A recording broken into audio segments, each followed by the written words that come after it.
राष्ट्र या राष्ट्रवाद, समय समय पर इसकी अवधारणा, इसकी व्यापकता, क्या ये एक दूसरे की पूरक हैं या फिर नहीं। मौजूदा सरकार पर बार बार ये आरोप लगे हैं कि राष्ट्रवाद को अपने हिसाब से ये सरकार परिभाषित करती है, जबरन थोपने की कोशिश करती है लोगों के ऊपर। राष्ट्रवाद क्या है? राष्ट्र को मां मानना, राष्ट्र को जननी मानना। राष्ट्र ने मुझे जन्म दिया है और इस कारण से ये जीवन राष्ट्र के चरणों पे समर्पित है। राष्ट्र के लिए मैं कुछ भी कर सकता हूं, राष्ट्र के लिए मैं बलिदान दे सकता हूं, यही राष्ट्रवाद है।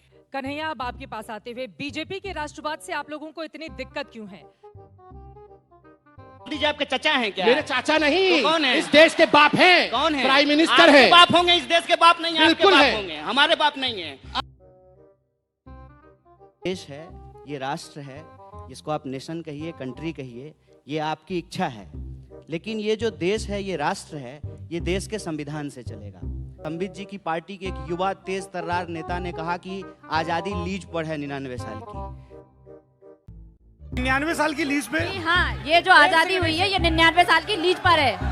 भारत कंप्लीटली आजाद नहीं है। तो ये ना आजादी को मानते हैं, ना देश के संविधान को मानते हैं। तो कोई भी राष्ट्र जिस नियम कानून से चलेगा, उसकी जो पुस्तिका है वो इस देश का संविधान है। इस देश का संविधान कहता है कि इस देश में रहने वाले तमाम जाति और धर्म के लोग इस देश के नागरिक हैं, और उस संविधान से इतर कोई भी व्यक्ति, चाहे वो संबित पात्रा हो या इस देश के प्रधानमंत्री हो, उनके खिलाफ हम डट करके खड़ा होंगे। या हमको जेल में डाल दें, लेकिन सही को सही और गलत को गलत कहेंगे। ये हमारी समझदारी है। संबित पात्रा जी, मैं आईटीडीसी का चेयरमैन बना हूं और मैं बता दूं, मैं यहाँ पैनल में बैठे सभी लोगों का सम्मान करता हूँ। सभी पढ़े लिखे हैं। ये तो डॉक्टर है ना सर, मैं बीच में नहीं बोल रहा ये था। कौन सा कोहिनूर है? इस एक प्रकार बार से उनकी इनको बात हो टूरिज्म जाए। डिपार्टमेंट का चेयरमैन बना दिया गया एक बार है। उनकी बात हो जाए। पैरासीटामोल के बारे इस में इनको प्रकार बताना से चाहिए नहीं। ना। कन्हैया कुमार जी, प्लीज। कोरोना का इस थर्ड वेव, कोई बात नहीं। थर्ड वेव आने एक बार वाला उनकी है। बात हो थर्ड जाए, वेव, आप बोलिएगा। ये डॉक्टर हैं, एमबीबीएस लोग और इंतजार कर रहे हैं। चित्रा जी, मैं संबित रिक्वेस्ट पात्रा जी। करूंगा कि हम लोग अपने एजुकेशन का सर्टिफिकेट यहाँ पर अपने व्यवहार से दें। हम पढ़े लिखे हैं कि नहीं, हम अपने व्यवहार से यहाँ प्रदर्शित करें। चिल्लाकर प्रदर्शित करने की कोई आवश्यकता नहीं है। चित्रा जी, मैं कन्हैया जी का भी रोज टीवी में जाकर के चिल्लाते हैं, हुआ की हुआ बात- करते हैं, प्लीज। और हमको ज्ञान दे रहे हैं कि चिल्ला करके बात नहीं। एक बार मैं उनकी क्या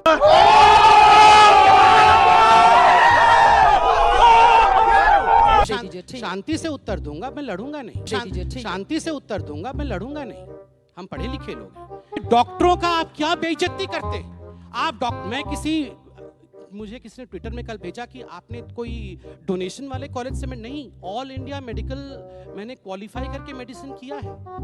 20-20, 100 लोग क्वालिफाई करते हैं, उसमें क्वालिफाई। क्लिनिक है जस्ट अ आपका? सेकंड, कहाँ क्लिनिक है ये मत पूछिए, एक सेकंड रुक क्यों जाइए। नहीं पूछे? आप डॉक्टर हैं। ठीक है। और मेरा ये मानना है कि सरकार की जिम्मेवारी होती है प्रदेश और देश के सभी लोगों का काम करना। आज देश में क्या है, संबित जी पिछले, जब से मैं समझता हूँ 5-6 साल से, जब भी वो टीवी में आते हैं, बोलते हैं, उनकी बात सिर्फ हिंदू मुसलमान और भारत पाकिस्तान तक की सीमित रहती है। कभी उनके मुंह से देश के नौजवानों के लिए, देश के किसानों के लिए, देश की महिलाओं के लिए, देश के गांवों के लिए कभी कोई बात नहीं निकलती। आप बताइए, जब 3 काले कानून इस देश में लागू किए गए, तब संबित जी उसके फायदे गिना रहे थे, और 10 दिन पहले जब ये कानून वापिस लिए गए, तब भी संबित जी उसके भी फायदे गिना रहे थे। ये आंदोलन और कानून वापसी तो केवल एक बहाना है। हमारा प्यारा लोकतंत्र इनका निशाना है। आप खालिस्तानियों को किसान क्यों बुला रहे हैं? जो किसान नहीं है, जो दंगाई है। आपने सही कहा, ये गुंडे हैं, मानवता के ये दुश्मन हैं। प्रधानमंत्री नरेंद्र मोदी ने तीनों कृषि कानून रद्द करने का फैसला कर दिया है। तो भारत और भाजपा और किसान तो एक है भारत, भाजपा और किसान और हमारे में कोई फर्क ही नहीं है। ये बहन तो सारे मिलके हमको पागल बना रहे हैं। जो वादे किए थे 2014 में, उसमें से एक भी वादा पूरा नहीं किया, और इसीलिए राष्ट्र और राष्ट्रवाद के नाम पर बहसें छिड़ी जाती है। आप आरएसएस हैं महाराज, आपको कोई बोको हरम नहीं कर रहा है। आप आरएसएस हैं, और आरएसएस ने 1942 के भारत छोड़ो आंदोलन में, क्यों संपत जी, मैं ठीक कह रहा हूं ना, भारत छोड़ो आंदोलन में हिस्सा नहीं ली थी। ये इतिहास में गलत बोल रहा हूं या सही, ये मुझे ठीक कीजिएगा।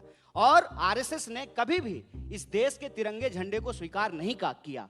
उसने कहा कि हमारा धर्म हमें इस बात की इजाजत नहीं देता है कि 3 रंग होने चाहिए झंडा में। बोलिए, हम गलत बोल रहे हैं कि देश में एक गृह मंत्री गुंडा की भाषा बोलता है, किसानों को सबक सिखाने की बात करता है, उसका बेटा किसानों के ऊपर जीप चढ़ा देता है, और उसके बाद इनके मुंह से एक शब्द नहीं निकलता है। ये कहते हैं कि किसानों के शहादत का दुख है मुझे। आपको दुख था तो आप गए क्या?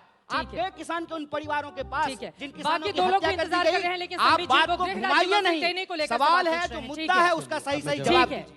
देखिए 2 बार यहाँ पर आदरणीय अमित शाह हमारे गृह मंत्री जी को निकम्मा कहा गया। मैं टेनी की बात कर रहा था, कोई बात नहीं, आपने उससे मैं पहले टेनी की बात कर रहा था, एक उसका बेटा जीप चढ़ाया है। ठीक है। जैसा जीप नहीं देखिए, चढ़ाया फिर- है, फिर- गलत मत फिर- बोलिए। फिर हम टेनी की बात कर रहे हैं। इससे पहले भी आपने गृह टेनी मंत्री गृह निकम्मा मंत्री है कहा कि नहीं ये पहले एक बोलिए। मिनट, ठीक है। रुकिए, ऐसे नहीं, टेनी ऐसे गृह नहीं। मंत्री है ना भाई, ऐसे मतलब अमित शाह ठीक है ना, फिर चलिए बहुत बढ़िया। वो आपको कहना पड़ेगा। ठीक है, ठीक नहीं तो है, मतलब आईटीडीसी ठीक का है। चेयरमैन आप नहीं रह पाइएगा फिर साहब। शुरू ठीक हो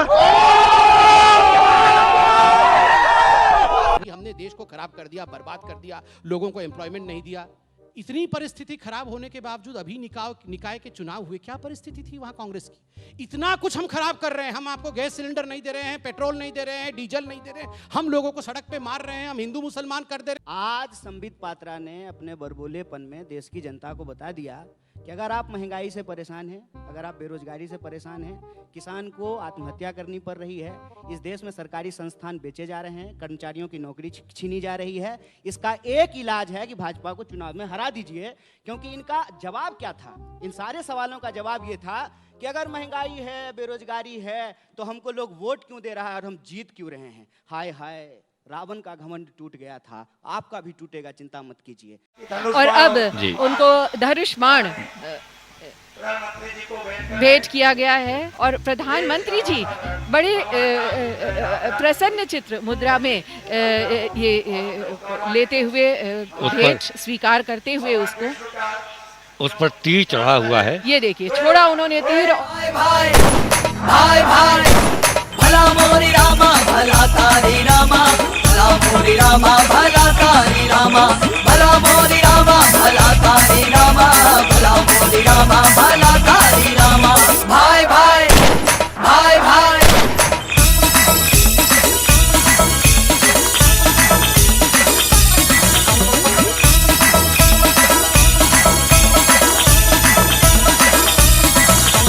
भाई भाई भाई भाई